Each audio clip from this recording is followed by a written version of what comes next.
Once upon a time, in a lush green meadow filled with buttercups and dandelions, there lived a tiny ant named Anthony.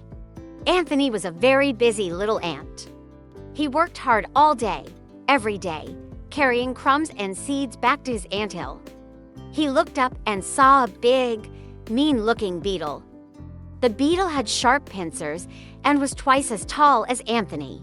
One sunny afternoon, while Anthony was taking a break from his hard work, he saw a large shadow looming over him. "Hey, you little ant," said the beetle. "What's your name?" "My name is Anthony," said the ant, a little scared. They were all very upset and scared, but they knew they had to do something.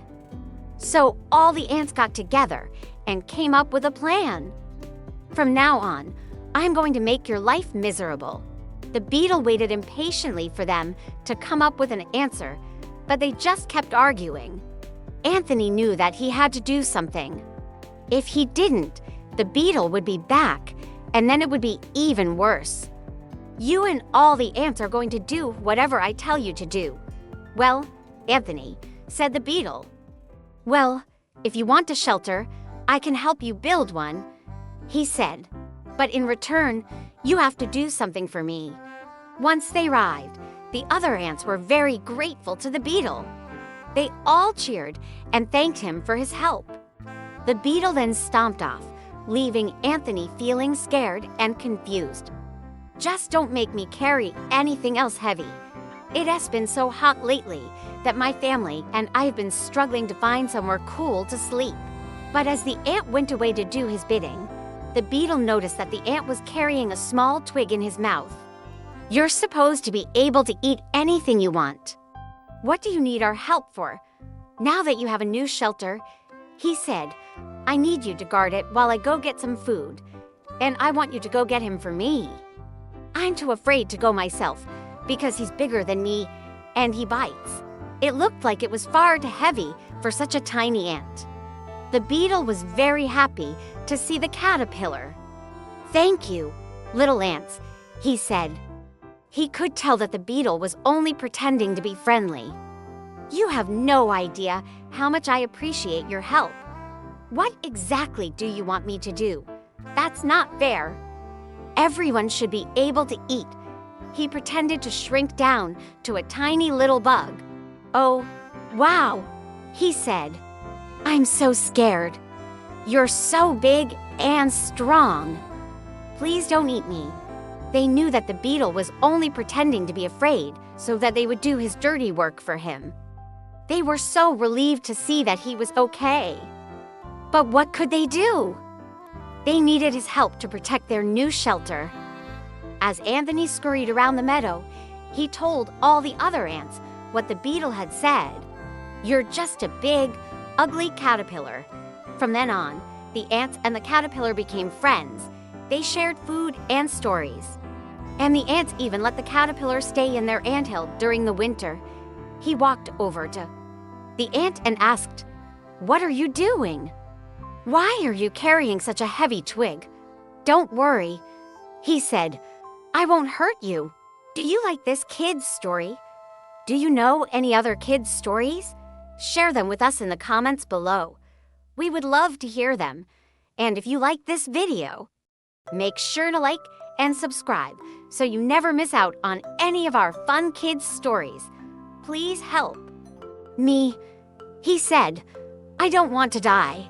The next day, when the beetle came back and demanded that the ants do something for him, they pretended to argue amongst themselves about who would do it. Finally, one of the braver ants stepped forward and said, "I will do whatever you ask, but please stop bothering us." The ants watched him go, and then they all cheered.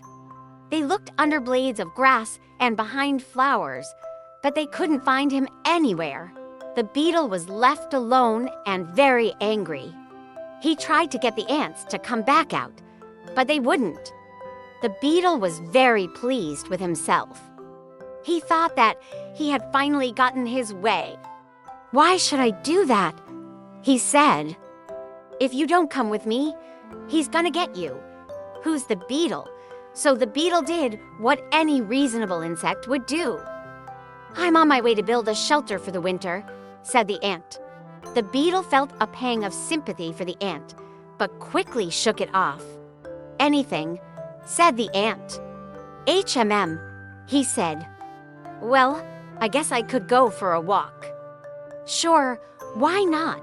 And so the beetle helped the ant carry the twigs back to the anthill. But the beetle wasn't done yet. He wanted more help from the ants.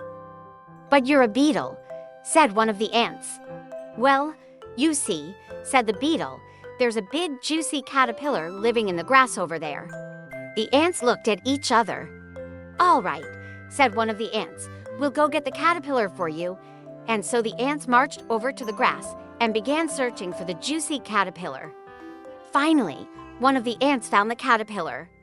He was munching on a leaf and didn't seem to notice the ants at all.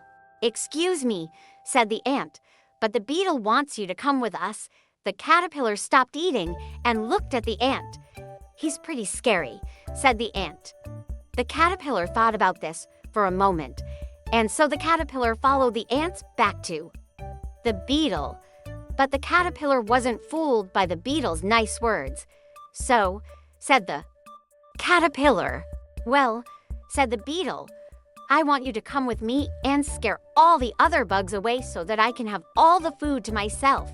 "No way," said the caterpillar. "Oh, so you think you're better than me," said the beetle angrily. The caterpillar was about to say something back, but then he had an idea. The beetle was very pleased with himself. He thought he had finally gotten his way. But then the caterpillar started to cry. The beetle felt bad for the little bug, so he tried to comfort him. But before the beetle could do anything, the ants rushed over to the caterpillar. "Quick, let's get out of here," said one of the ants. The beetle might change his mind. And so the ants carried the caterpillar back to the safety of the anthill. So the beetle did the only thing he could do.